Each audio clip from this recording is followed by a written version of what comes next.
Hi, welcome back. The problem today is about the radical equation. I will apply the substitution method. Give try before seeing my solution.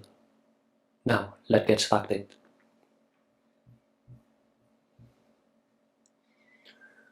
We have x squared minus 2x equal to 2 square root of 2x minus 1. Okay, the domain of x in this problem should be x greater or equal than 1 over 2 because this radical sign. Okay, so the next step is we put the substitution variables. In this case, how can we know which one should be the substitution part? As you can see on the left hand side, that's x squared minus 2x.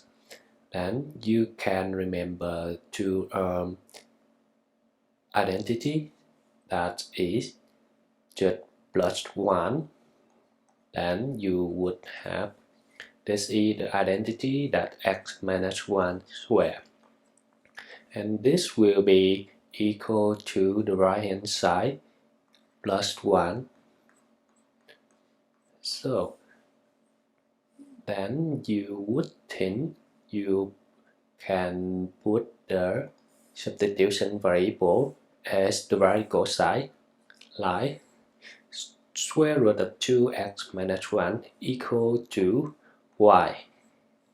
But if you put it y, that is not correspondent with the left hand side. In this case, that is x minus 1. So you just put it as y minus 1. So that is the trick you need to know. Then by this way, you would have the domain of y would be y greater or equal than 1. And then you convert it into the system equation as below. That is x squared minus 2x and equal to 2 multiplied by x minus 1.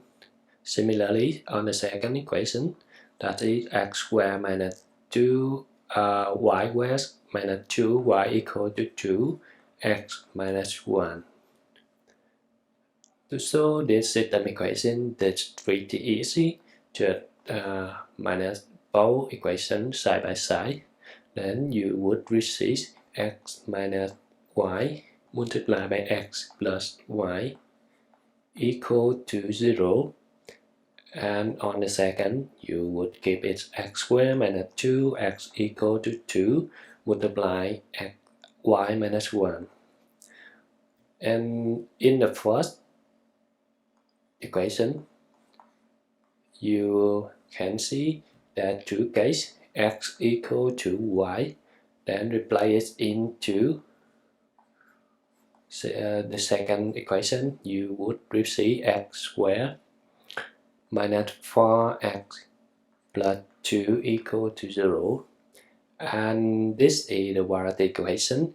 You can receive the result as x equal to y equal to 2 plus square root of 2, or x equal to y equal to 2 minus square root of 2.